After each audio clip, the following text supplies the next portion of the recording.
Chapter 8 राज्य के नीति निदेशक तत्व। राज्य नीति के निदेशक तत्वों का उल्लेख संविधान के भाग 4 के अनुच्छेद 36 से 51 तक में किया गया है। संविधान निर्माताओं ने यह विचार 1937 में निर्मित आयरलैंड के संविधान से लिया। आयरलैंड के संविधान में इसे स्पेन के संविधान से ग्रहण किया गया था। डॉक्टर भीमराव अंबेडकर ने इन तत्वों को विशेषता वाला बताया है।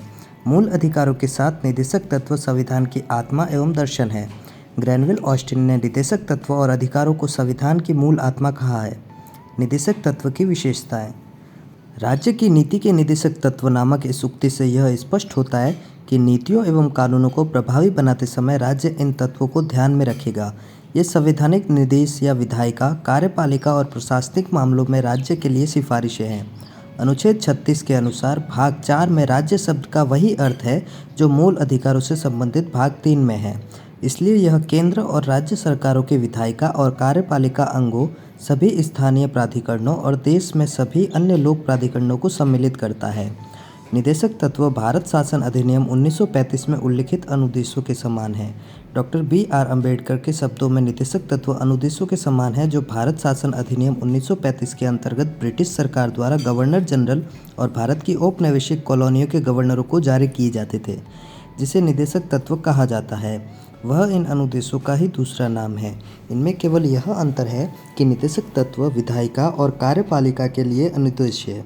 आधुनिक लोकतांत्रिक राज्य में आर्थिक, सामाजिक और राजनीति विषयों में निदेशक तत्व महत्वपूर्ण है। इनका उद्देश्य न्याय में उच्च आदर्श, स्वतंत्रता, समानता बनाए रखना है, जैसा कि संविधान की प्रस्तावना में परिकल्पित है। इनका उद्देश्य लोक कल्याणकारी राज्य का निर्माण है, न कि पुलिस राज्य, जो कि उपनिवेश काल में था। संक्षेप में आर्थिक और सामाजिक लोकतंत्र की स्थापना करना ही इन निदेशक तत्वों का मूल उद्देश्य है।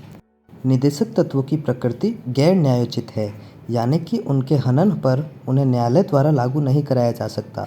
अतः सरकार, केंद्र, राज्य एवं स्थानीय इन्हें लागू करने के लिए बाध्य नहीं है। संविधान अनुच्छेद 37 में कहा गया है कि निदेशक तत्व देश के शासन में मूलभूत है और विधि बनाने में इन तत्वों को लागू करना राज्य का कर्तव्य होगा। यद्यपि इनकी प्रकृति गैर न्यायोचित है, तथापि कानून की संवैधानिक मान्यता के विवरण में न्यायालय इन्हें देखता है।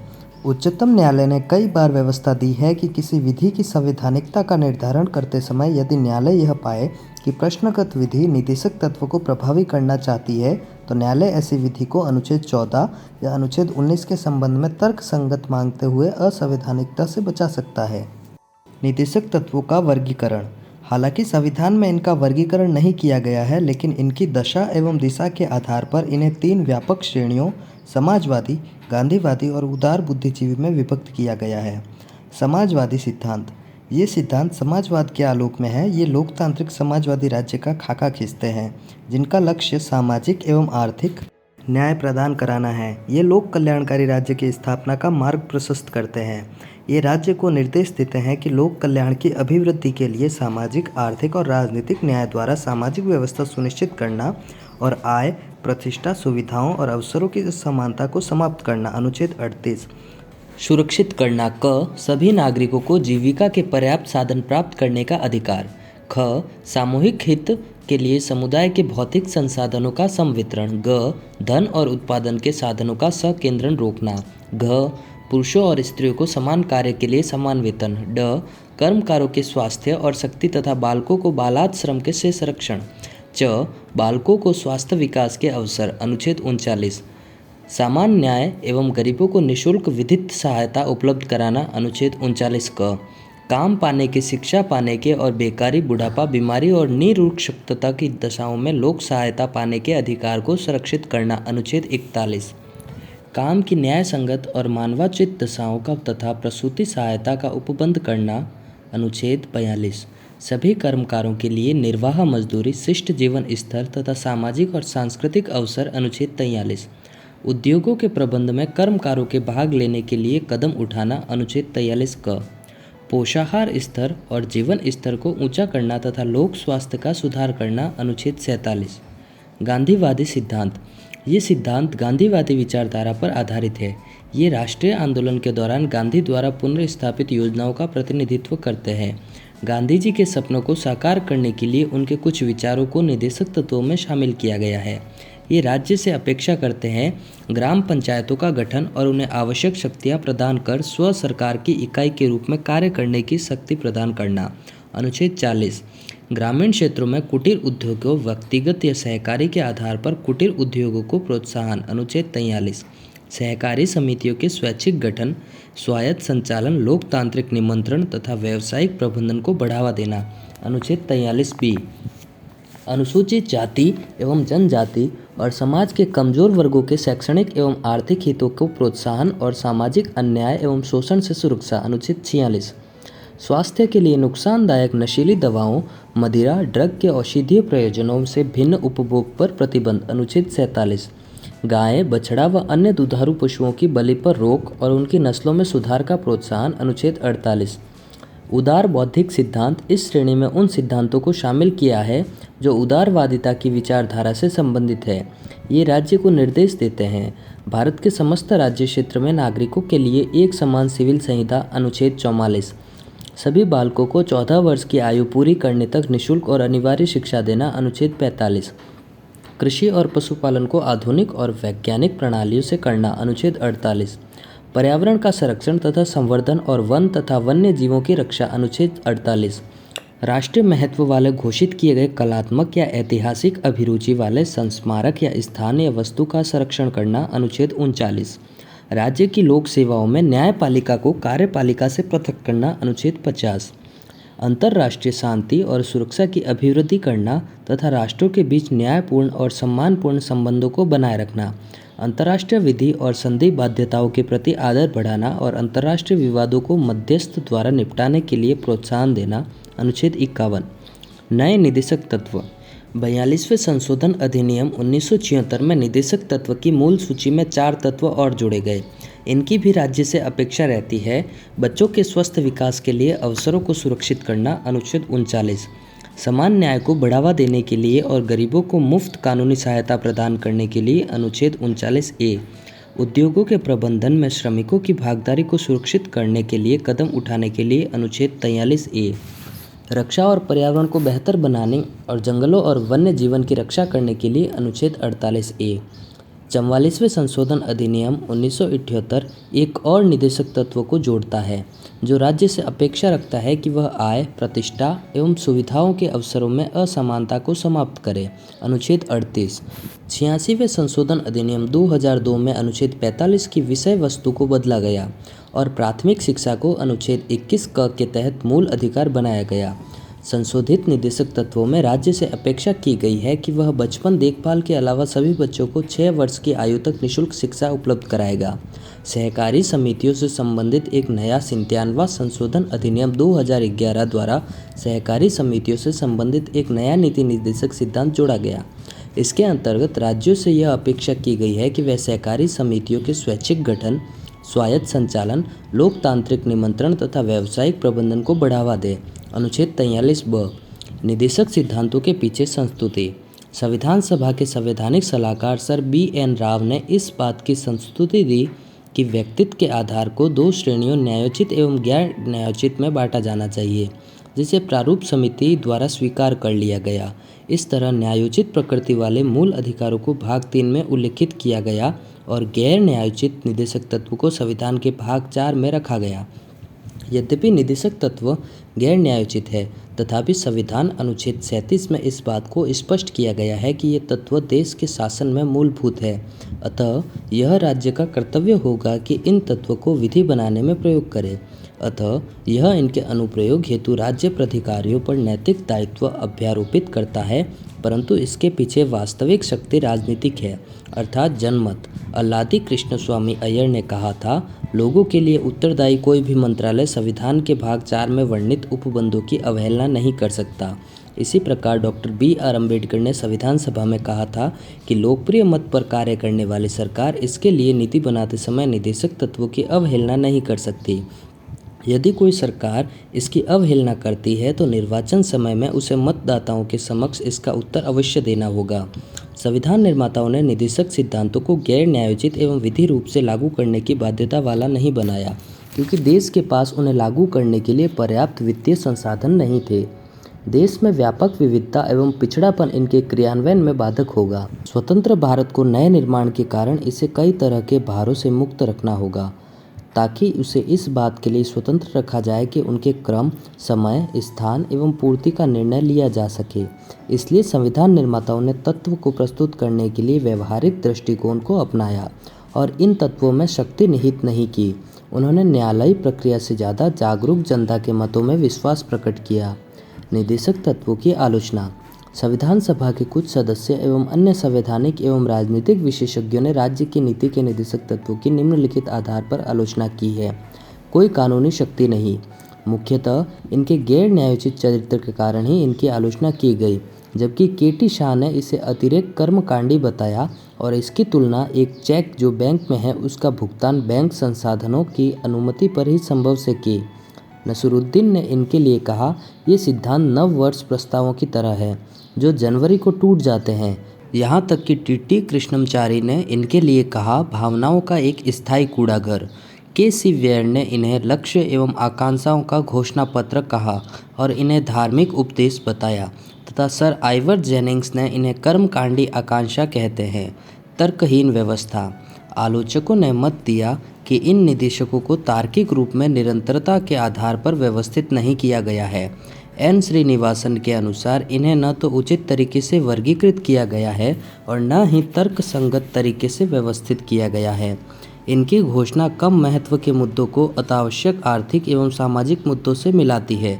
यह एक ही तरीके से आधुनिक एवं पुरातन को जोड़ती है। इस व्यवस्था के लिए वैज्ञानिक आधार सुझाया जाता है, जबकि ये भावनाओं एवं बिना पर्याप्त जानकारी के आधार पर आधारित है। सर आइवर जेनिंग्स ने इस ओर संकेत दिए हैं कि इन तत्वों का कोई नियमित प्रतिमान दर्शन नहीं है। रूढ़िवादी। सर आइवर जेनिंग्स के अनुसार ये निदेशक तत्व 19वीं सदी के इंग्लैंड के राजनीतिक दर्शन पर आधारित है। उन्होंने टिप्पणी की कि सिडनी वेब और ब्रिटिश वेब के भूत इस पाठ के पृष्ठों में प्रवेश कर गए हैं। संविधान के भाग 4 में व्याख्यात किया गया है कि समाजवाद के बिना फैबियन समाजवाद। उन्होंने मत दिया कि ये तत्व भारत में 20वीं सदी के मध्य में ज़्यादा उपयोगी सिद्ध होंगे। इस प्रश्न का कि क्या वे 21वीं सदी में उपयोगी नहीं होंगे का जवाब नहीं दिया गया, लेकिन यह तय है कि अप्रचलित होंगे। संवैधानिक टकराव। के संथानाम का मत है कि इन तत्वों से केंद्र एवं राज्यों के बीच, राष्ट्रपति एवं प्रधानमंत्री के बीच और राज्यपाल एवं मुख्यमंत्री के बीच संवैधानिक टकराव होगा। उनके अनुसार केंद्र इन तत्वों को लागू करने के लिए राज्यों को निर्देश दे सकता है और इनके लागू न होने पर वह राज्य सरकार को बर्खास्त कर सकता है। इसी प्रकार जब प्रधानमंत्री को संसद द्वारा यथारोपित विधेयक जो निदेशक तत्वों का उल्लंघन करता हो प्राप्त हो तो राष्ट्रपति विधेयक को इस आधार पर अस्वीकृत कर सकता है कि ये तत्व राष्ट्र के शासन के लिए मूलभूत है और इसलिए मंत्रालय को इन्हें नकारने का कोई अधिकार नहीं। इसी तरह का संवैधानिक टकराव राज्य स्तर पर राज्यपाल और मुख्यमंत्री के बीच भी उत्पन्न हो सकता है। निदेशक तत्वों की उपयोगिता। उपरोक्त कमियों और आलोचनाओं के बावजूद संविधान से जुड़ाव के संदर्भ में नीति निदेशक तत्व आवश्यक है। संविधान में स्वयं भी उल्लिखित है कि ये राष्ट्र के शासन हेतु मूलभूत है। जाने माने निर्णायक एवं कूटनीतिज्ञ L.M. सिंघवी के अनुसार निदेशक तत्व संविधान को जीवन दान देने वाली व्यवस्थाएं हैं। संविधान के आवरण और सामाजिक न्याय में इसका दर्शन दिया है। भारत के पूर्व मुख्य न्यायाधीश M.C. छागला के मतानुसार यदि इन सभी तत्वों को पूरी तरह पालन किया जाए तो हमारा देश पृथ्वी पर स्वर्ग की भांति लगने लगेगा। भारत राजनीतिक मामले में तब न केवल लोकतांत्रिक होगा बल्कि नागरिकों के कल्याण के हिसाब से कल्याणकारी राज्य भी होगा। Doctor B.R. अम्बेडकर ने इस ओर संकेत किया कि निदेशक तत्वों का बहुत बड़ा मूल्य है। ये भारतीय राजव्यवस्था के लक्ष्य आर्थिक लोकतंत्र को निर्धारित करते हैं, जैसा कि राजनीतिक लोकतंत्र प्रकट होता है। ग्रेनविल ऑस्टिन का कहना है कि निदेशक तत्वों का लक्ष्य सामाजिक क्रांति एवं आवश्यक शर्तों को स्थापित कर उनके ग्रहण करने के समान है। संविधान सभा के सलाहकार सर B.N. राव ने निदेशक तत्वों को राज्य प्राधिकारियों के लिए नैतिक आवश्यकता एवं शैक्षिक मूल्य वाला बताया है। भारत के पूर्व महान्यायवादी M.C. सीतलवाड़ के अनुसार निदेशक तत्व हालांकि कोई विधिक अधिकार एवं कोई कानूनी उपचार नहीं बताते, फिर भी वे निम्नलिखित मामलों में उल्लेखनीय एवं लाभदायक है। ये अनुदेशों की तरह है या ये भारतीय संघ के अधिकृतों को संबोधित सामान्य संस्तुतियाँ हैं। ये उन्हें उन सामाजिक एवं आर्थिक मूल सिद्धांतों की याद दिलाते हैं जो संविधान के लक्ष्यों की प्राप्ति से जुड़े हैं। ये न्यायालयों के लिए उपयोगी मार्गदर्शक है। ये न्यायालयों को न्यायिक समीक्षा की शक्ति के प्रयोग में सहायता करते हैं, जो कि विधि की संवैधानिक वैधता के निर्धारण वाली शक्ति होती है। ये सभी राज्य क्रियाओं की विधायिका या कार्यपालिका के लिए प्रभुत्व पृष्ठभूमि का निर्माण करते हैं और न्यायालयों को कुछ मामलों में दिशा निर्देशित भी करते हैं। ये प्रस्तावना को विस्तृत रूप देते हैं जिनसे भारत के नागरिकों को न्याय, स्वतंत्रता, समानता एवं बंधुत्व के प्रति बल मिलता है। ये निम्नलिखित भूमिकाएं भी अदा करते हैं। ये राजनीतिक, आर्थिक और सामाजिक क्षेत्रों की घरेलू और विदेशी नीतियों में स्थायित्व और निरंतरता बनाए रखते हैं, भले ही सत्ता में परिवर्तन हो जाए। ये नागरिक के मूल अधिकारों के पूरक होते हैं। ये भाग 3 में सामाजिक एवं आर्थिक अधिकारों की व्यवस्था करते हुए रिक्तता को पूरा करते हैं। मूल अधिकारों के अंतर्गत नागरिकों द्वारा इनका क्रियान्वयन पूर्ण एवं उचित लाभ के पक्ष में माहौल उत्पन्न करता है। राजनीतिक लोकतंत्र बिना आर्थिक लोकतंत्र का कोई अर्थ नहीं होता। ये विपक्ष द्वारा सरकार पर नियंत्रण को संभव बनाते हैं। विपक्ष सत्तारूढ़ दल पर निदेशक तत्वों का विरोध एवं इसके कार्यकलापों के आधार पर आरोप लगा सकता है। ये सरकार के प्रदर्शन की कड़ी परीक्षा करते हैं। लोग सरकार की नीतियों और कार्यक्रमों का परीक्षण इन संवैधानिक घोषणाओं के आलोक में कर सकते हैं। ये आम राजनीतिक घोषणा पत्र की तरह होते हैं। एक सत्तारूढ़ दल अपनी राजनीतिक विचारधारा के बावजूद विधायिका एवं कार्यपालिका कृत्यों में इस तथ्य को स्वीकार करता है कि ये तत्व इसके प्रदर्शक, दार्शनिक और मित्र है। मूल अधिकारों एवं निदेशक तत्वों में टकराव। एक और मूल अधिकारों की न्यायोचित और निदेशक तत्वों की गैर न्यायोचितता तथा दूसरी ओर निदेशक तत्व अनुच्छेद 37 को लागू करने के लिए राज्य की नैतिक बाध्यता के दोनों के मध्य टकराव को जन्म दिया है। यह स्थिति संविधान लागू होने के समय से ही है। चंपाकम दोराई राजन मामले 1951 में उच्चतम न्यायालय ने व्यवस्था दी थी कि निदेशक सिद्धांत एवं मूल अधिकारों के बीच किसी तरह के टकराव में मूल अधिकार प्रभावी होंगे। इसमें घोषणा की गई है कि निदेशक सिद्धांत मूल अधिकारों के पूरक के रूप में निश्चित रूप से लागू होंगे, लेकिन यह भी तय हुआ कि मूल अधिकारों को संसद द्वारा संविधान संशोधन प्रक्रिया के तहत संशोधित किया जा सकता है। इसी के फलस्वरूप संसद ने प्रथम संशोधन अधिनियम 1951, चौथा संशोधन अधिनियम 1955 एवं 17वां संशोधन अधिनियम 1964 द्वारा कुछ निर्देशों में लागू किया। उपरोक्त परिस्थिति में 1967 में उच्चतम न्यायालय के फैसले में गोलकनाथ मामले से एक व्यापक परिवर्तन हुआ। इस मामले में उच्चतम न्यायालय ने व्यवस्था दी कि संसद किसी मूल अधिकार जो अपनी प्रकृति में उल्लंघनीय है को समाप्त नहीं कर सकता। दूसरे शब्दों में, निदेशक तत्वों को लागू करने के लिए मूल अधिकारों में संशोधन नहीं किया जा सकता। संसद ने गोलकनाथ मामले 1967 में उच्चतम न्यायालय के फैसले पर 24वें संशोधन अधिनियम 1971 एवं 25वें संशोधन अधिनियम 1971 के द्वारा प्रतिक्रिया व्यक्त की। 24वें संशोधन अधिनियम में घोषणा की गई कि संसद को यह अधिकार है कि वह संवैधानिक संशोधन अधिनियम के तहत मूल अधिकारों को समाप्त करे या कम कर दे। 25वें संशोधन अधिनियम के तहत एक नया अनुच्छेद 31 ग जोड़ा गया, जिसमें निम्नलिखित व्यवस्थाएं की गई। अनुच्छेद 39 ख और ग में वर्णित समाजवादी निदेशक तत्वों को लागू कराने वाले किसी विधि को इस आधार पर अवैध घोषित नहीं किया जा सकता कि वह अनुच्छेद 14 विधि के समक्ष समता और विधियों का समान संरक्षण, अनुच्छेद 19 वाक स्वतंत्रता, सम्मेलन, संचरण के संबंध में 6 अधिकारों का संरक्षण या अनुच्छेद 31 संपत्ति का अधिकार द्वारा प्रदत्त मूल अधिकारों का उल्लंघन है। ऐसी नीति को प्रभावी बनाने की घोषणा करने वाले किसी भी विधि को न्यायालय में इस आधार पर चुनौती नहीं दी जा सकती। ऐसी नीति को प्रभावी बनाने की घोषणा करने वाली किसी भी विधि को न्यायालय में इस आधार पर चुनौती नहीं दी जा सकती कि यह ऐसी नीति को प्रभावी नहीं करता। केशवानंद भारती केस 1973 में उच्चतम न्यायालय ने अनुच्छेद 31 ग के उपरोक्त दूसरे प्रावधान को इस आधार पर असंवैधानिक और अवैध घोषित किया कि न्यायिक समीक्षा संविधान की मूल विशेषता है और इसलिए इससे इसे छीना नहीं जा सकता। हालांकि अनुच्छेद 31 ग के उपरोक्त प्रथम प्रावधान को संवैधानिक एवं वैध माना गया। 42वें संविधान अधिनियम 1976 में उपरोक्त अनुच्छेद 31 ग की पहली व्यवस्था के प्रावधानों को विस्तारित किया गया। इसमें से न केवल अनुच्छेद 39 ख और ग में वर्णित को किसी निदेशक तत्व को लागू करने वाले विधि को अपने संरक्षण में सम्मिलित किया गया, दूसरे शब्दों में 42वें संशोधन अधिनियम में निदेशक तत्व की प्राथमिकता एवं सर्वोच्चता को मूल अधिकारों पर प्रभावी बनाया गया, उन अधिकारों पर जिनका उल्लेख अनुच्छेद 14, 19 एवं 31 में है। हालांकि इस विस्तार को उच्चतम न्यायालय द्वारा मिनर्वा मिल्स मामले 1980 में असंवैधानिक एवं अवैध घोषित किया गया। इसका तात्पर्य है कि निदेशक तत्वों को एक बार फिर मूल अधिकारों के अधीनस्थ बताया गया, लेकिन अनुच्छेद 14 एवं अनुच्छेद 19 द्वारा स्थापित मूल अधिकारों को अनुच्छेद 39 ख और ग में बताए गए निदेशक तत्व के अधीनस्थ माना गया। अनुच्छेद 31 संपत्ति का अधिकार को 44वें संशोधन अधिनियम 1978 द्वारा समाप्त कर दिया गया। मिनर्वा मिल्स मामले 1980 में उच्चतम न्यायालय ने यह व्यवस्था भी दी कि भारतीय संविधान मूल अधिकारों और निदेशक तत्वों के बीच संतुलन के रूप में है। ये आपस में सामाजिक क्रांति के वादे से जुड़े हुए हैं। ये एक रथ के दो पहियों के समान है तथा एक दूसरे से कम नहीं है। इन्हें एक दूसरे पर लादने से संविधान की मूल भावना बाधित होती है। मूल भावना और संतुलन संविधान के बुनियादी ढांचे की आवश्यक विशेषता है। निदेशक तत्वों के तय लक्ष्यों को मूल अधिकारों को प्राप्त किए बगैर प्राप्त नहीं किया जा सकता। इस तरह वर्तमान स्थिति में मूल अधिकार निदेशक तत्व पर उच्चतर है। फिर भी इसका अभिप्राय यह नहीं है कि निदेशक तत्वों को लागू नहीं किया जा सकता। संसद निदेशक तत्वों को लागू करने के लिए मूल अधिकारों में संशोधन कर सकती है। इस संशोधन से संविधान के मूल ढांचे को क्षति नहीं पहुंचनी चाहिए। निदेशक तत्वों का क्रियान्वयन 1950 से केंद्र में अनुवर्ती सरकारों एवं राज्य के निदेशक तत्वों को लागू करने के लिए अनेक कार्यक्रम एवं विधियों को बनाया गया। इनका उल्लेख निम्नलिखित है। 1950 में योजना आयोग की स्थापना की गई ताकि देश का विकास नियोजित तरीके से हो सके। अनुवर्ती पंचवर्षीय योजनाओं का उद्देश्य समाजार्थिक न्याय प्राप्ति तथा आय, प्रतिष्ठा और अवसर की असमानताओं को कम करना है। 2015 में योजना आयोग के स्थान पर एक निकाय नीति आयोग की स्थापना की गई। लगभग सभी राज्यों में भू सुधार कानून पारित किए गए हैं ताकि ग्रामीण स्तर पर कृषि समुदाय स्थिति में सुधार हो सके। इन उपायों में शामिल है बिचौलियों जैसे जमींदार, जागीरदार, इनामदार आदि को समाप्त किया गया।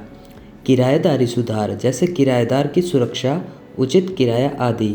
भूमि सीमांकन व्यवस्था, अतिरिक्त भूमि का भूमिहीनों में वितरण।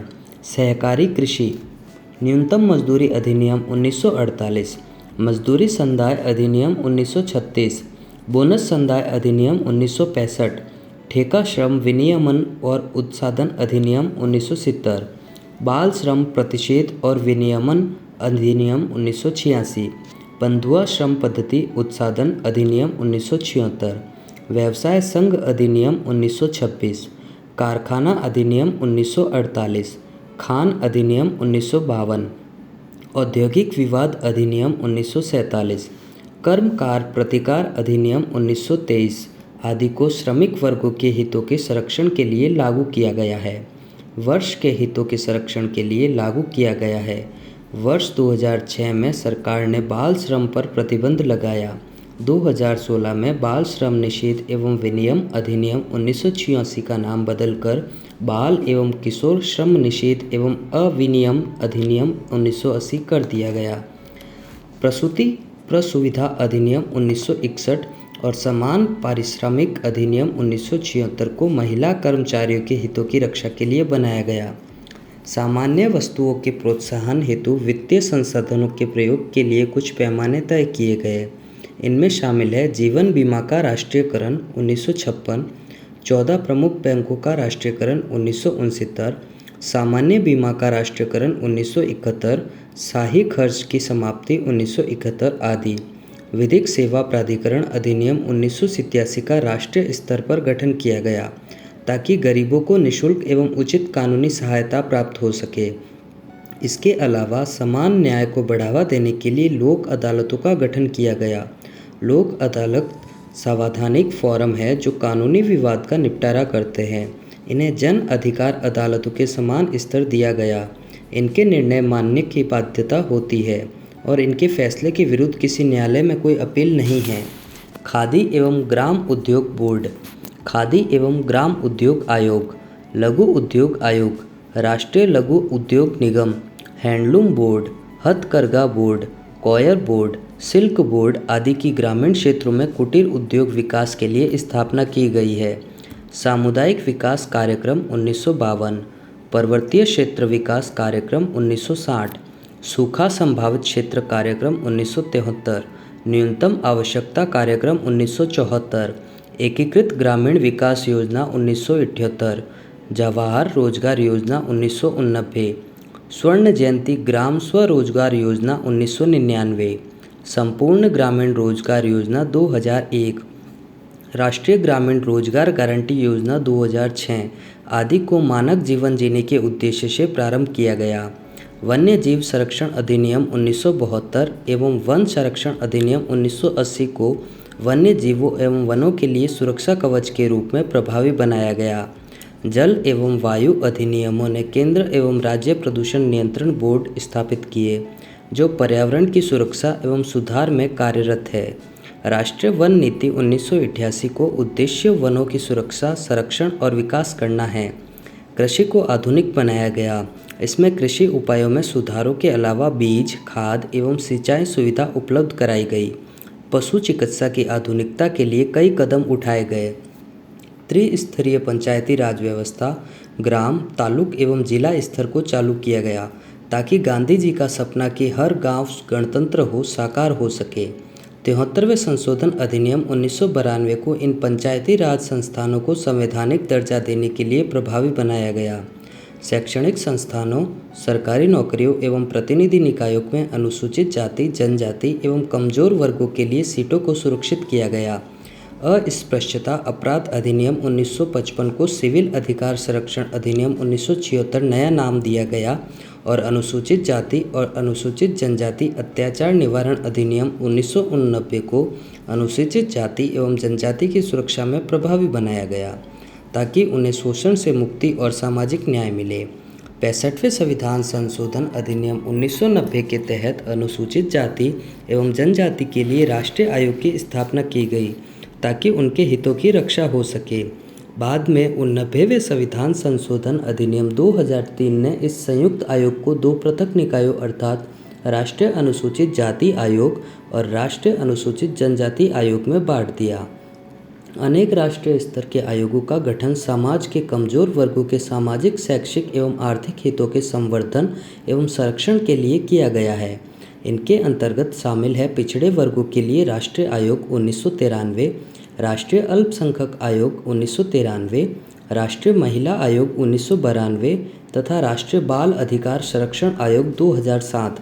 पुनः 102वां संशोधन अधिनियम 2018 ने राष्ट्रीय पिछड़ा वर्ग आयोग को संवैधानिक दर्जा प्रदान किया और इसके प्रक्रियाओं को विस्तार किया। 2019 में केंद्र सरकार ने आर्थिक रूप से कमजोर वर्गों के लिए 10% आरक्षण की व्यवस्था शैक्षिक संस्थानों तथा भारत सरकार की असैन्य पदों एवं सेवाओं में की। इस आरक्षण का लाभ आर्थिक रूप से कमजोर वर्गों के उन्हीं व्यक्तियों को मिलेगा जो अनुसूचित जाति, अनुसूचित जनजाति तथा पिछड़ा वर्गों के लिए पहले से जारी आरक्षण से आवृत्त नहीं हैं। इस आरक्षण व्यवस्था को 103वें संशोधन अधिनियम 2019 द्वारा लागू किया गया। आपराधिक प्रक्रिया संहिता 1973 राज्य की लोक सेवा में कार्यकारिणी को विधिक सेवा से विभक्त करती है। इस विभाजन से पूर्व जिला प्राधिकारी जैसे कलेक्टर, उपखंड अधिकारी, तहसीलदार आदि विधिक शक्तियों का इस्तेमाल परंपरागत कार्यकारी शक्तियों के साथ करते हैं। विभाजन के बाद विधिक शक्तियों को इन कार्यकारियों से अलग कर जिला न्यायिक मजिस्ट्रेटों के हाथों में सौंप दिया गया है, जो राज्य उच्च न्यायालयों के नियंत्रण में काम करते हैं। प्राचीन एवं ऐतिहासिक स्मारक तथा पुरातत्वीय स्थल और अवशेष अधिनियम 1991 को राष्ट्रीय महत्व के संस्मारकों के स्थानों के संरक्षण हेतु प्रभावी बनाया गया। प्राथमिक स्वास्थ्य केंद्र एवं अस्पतालों को सार्वजनिक स्वास्थ्य में सुधार के लिए देश भर में स्थापित किया गया। इसके अलावा खतरनाक बीमारियों जैसे मलेरिया, टीबी, कुष्ठ, एड्स, कैंसर, फाइलेरिया, कालाजार, गलघोटू, जापानी बुखार आदि को समाप्त करने के लिए विशेष योजनाएं प्रारंभ की गई। कुछ राज्यों में गायों, बछड़ों और बैलों को काटने पर कानूनी प्रतिबंध लगाया गया। कुछ राज्यों में 65 वर्ष से अधिक आयु वाले लोगों के लिए तत्कालिक वृद्धावस्था पेंशन शुरू की गई। भारत ने गुट निरपेक्ष नीति एवं पंचशील की नीति को अंतर्राष्ट्रीय शांति एवं सुरक्षा को बढ़ावा देने के लिए अपनाया। केंद्र एवं राज्य सरकारों द्वारा उपरोक्त कदम उठाए जाने के बावजूद निदेशक तत्व को पूर्ण एवं प्रभावी तरीके से लागू नहीं किया जा सका। इसके कारण है अपर्याप्त वित्तीय संसाधन, प्रतिकूल सामाजिक आर्थिक परिस्थिति, जनसंख्या विस्फोट, केंद्र राज्य तनावपूर्ण संबंध आदि। भाग 4 से बाहर के निर्देश। भाग 4 में उल्लिखित निर्देशों के अतिरिक्त संविधान के अन्य भागों में भी कई निर्देश दिए गए हैं, जिनका विवरण इस प्रकार है। सेवाओं के लिए अनुसूचित जातियों और जनजातियों के दावे। संघ या किसी राज्य के कार्यकलाप से संबंधित सेवाओं और पदों के लिए नियुक्तियां करने में अनुसूचित जातियों और अनुसूचित जनजातियों के सदस्यों के दावों का प्रशासन की दक्षता बनाए रखने की संगति के अनुसार ध्यान रखा जाएगा। भाग 16 में अनुच्छेद 325 मातृभाषा में शिक्षा। प्रत्येक राज्य और राज्य के भीतर प्रत्येक स्थानीय प्राधिकारी भाषाई अल्पसंख्यक वर्गों के बालकों को शिक्षा के प्राथमिक स्तर पर मातृभाषा स्तर पर मातृभाषा में शिक्षा की पर्याप्त सुविधाओं की व्यवस्था करने का प्रयास करेगा। भाग 17 में अनुच्छेद 350 क में हिंदी भाषा का विकास। संघ का यह कर्तव्य होगा कि वह हिंदी भाषा का प्रसार बढ़ाए, उसका विकास करे, जिससे वह भारत की सामसिक संस्कृति अभिव्यक्ति का माध्यम बन सके। भाग 17 में अनुच्छेद 351 उक्त निर्देश भी प्रकृति में न्याय योग्य नहीं है, हालांकि न्यायालय द्वारा इन्हें भी अन्य निर्देशों के समान उतना ही महत्व दिया जाता है तथा उन्हें भी संविधान का भाग माना जाता है।